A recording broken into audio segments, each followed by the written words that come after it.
Bismillahirrahmanirrahim. Assalamualaikum warahmatullahi wabarakatuh. Alhamdulillah alladzi bi ni'matihi tatimmus shalihat. Segala puji bagi Allah karena dengan nikmatnya segala kebaikan menjadi sempurna. Allahumma sholli wa sallim wa barik wa an'im ala nabiyyinal karim Muhammad wa ala alihi wa ashabihi ajma'in. Amma ba'du. Bapak Ibu jamaah salat subuh yang dimuliakan oleh Allah, pagi ini izinkan kami menyampaikan sebuah tema pentingnya ilmu. Yang sering kita dengarkan kalimat yang masyhur walaupun itu bukan sebuah hadis, utlubul ilma walau bisyi. Tuntutlah ilmu meski sampai ke negeri Cina. Ini bukan hadis. Ini ungkapan para sahabat. Ini yang masyhur. Dan kita korelasikan dengan keadaan perekonomian hari ini, bahwa negara mana yang menguasai perekonomian yaitu adalah negara Cina.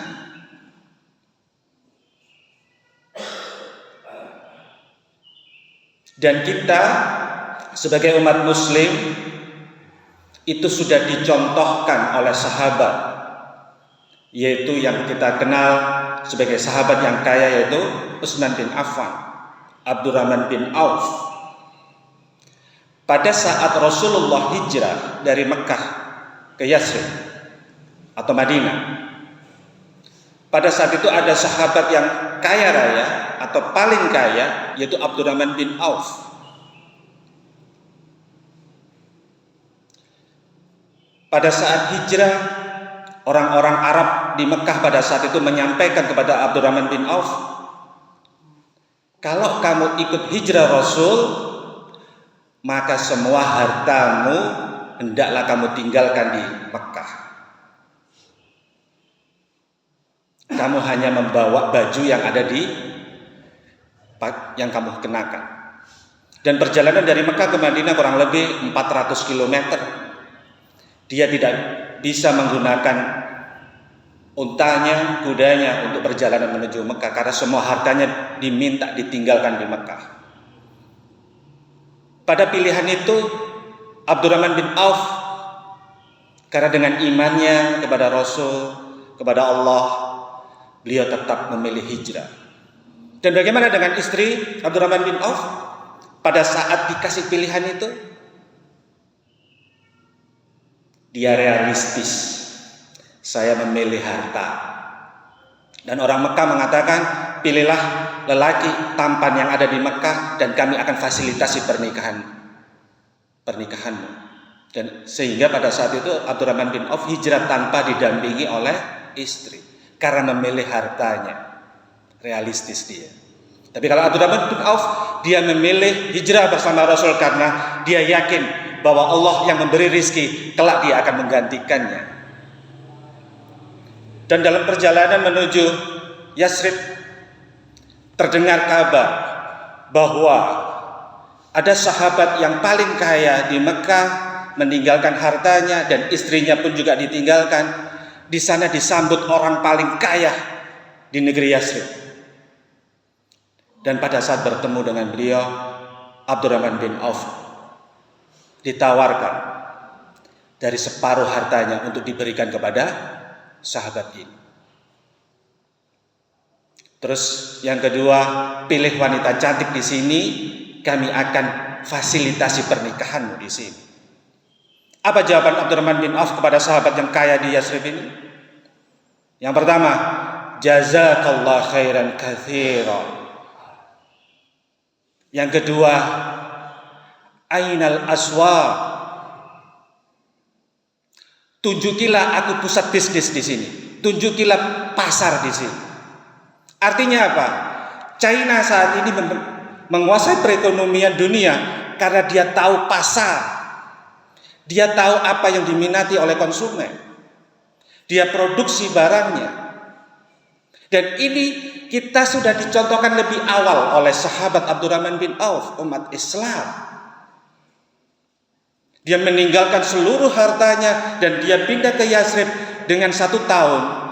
Dia sudah menjadi orang terkaya kedua di Yathrib pada saat itu. Karena apa? Karena dia dengan kejujurannya, keimanannya kepada Allah, ketakwaannya kepada Allah, dia membangun bisnisnya di pasar tadi. Dia mengerti apa yang dibutuhkan oleh pasar, dia produksi roti di situ sebagai konsumsi. Dia tahu kebutuhan pasar, dia produksi minyak yasmin di situ. Dan saat ini di Indonesia, ini di Sumatera, di Kalimantan, yang tadinya hutan belantara, sekarang ditanemin kelapa sawit. Karena Indonesia melihat pangsa pasar dunia adalah cooking oil, minyak goreng. Ini sudah dikerjakan oleh Abdurrahman bin Auf di 1500 tahun yang lalu. Kekayaannya kalau dikonversi saat ini sebesar 72.000 triliun.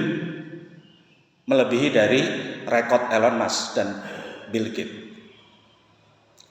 Ini contoh dari sahabat.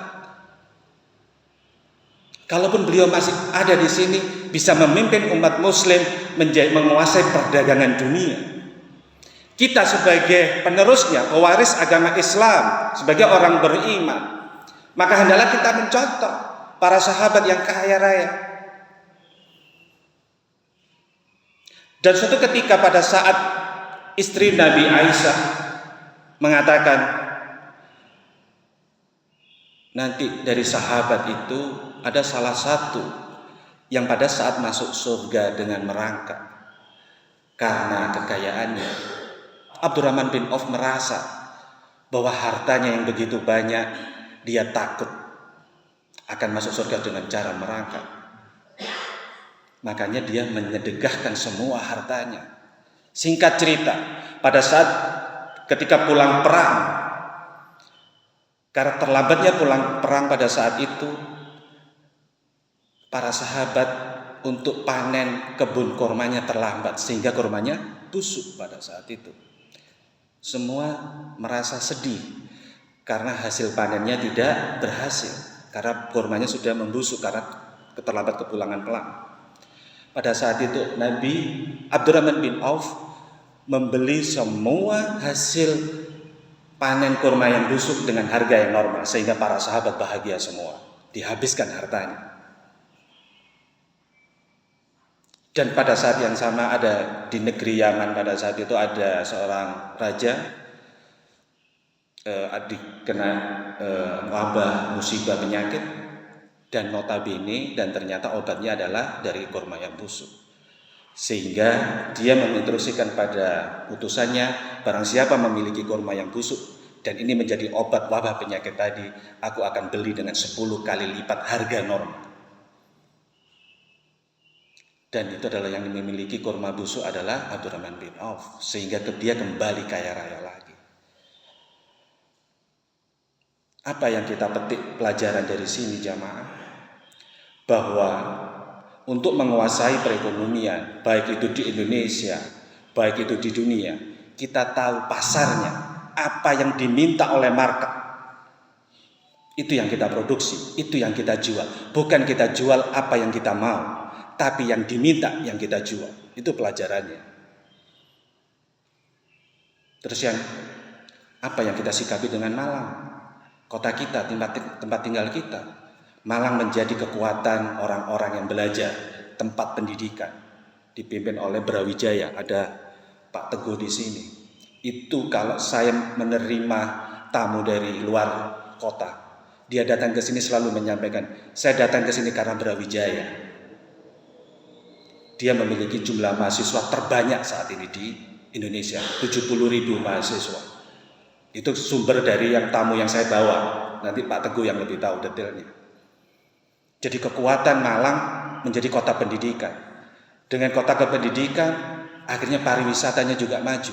Oleh-olehnya maju, kulinernya maju. Transportasi pesawat, kereta semua datang ke sini karena kepingin sekolah di sini, karena pengen berwisata di sini. Semuanya jalan di sini. Ini kalau di dalam surah Al-A'raf 96, walau anna ahlal qura amanu wattaqau lafatahna 'alaihim barakatin minas sama'i wal ardi.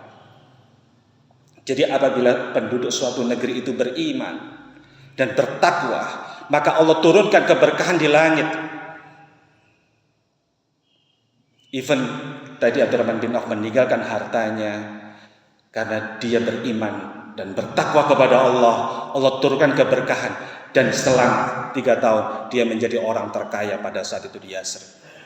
Semoga kita bisa mewarisi ilmu dari para sahabat sehingga kita bisa menguasai dengan kekuatan perekonomian, kekuatan ilmunya, sehingga kita bisa mendakwakan Islam lebih luas lagi kepada seluruh bangsa dan negara. Amin amin ya rabbal alamin. Aqulu qouli hadza astaghfirullah li wa lakum. Wassalamu alaikum warahmatullahi wabarakatuh.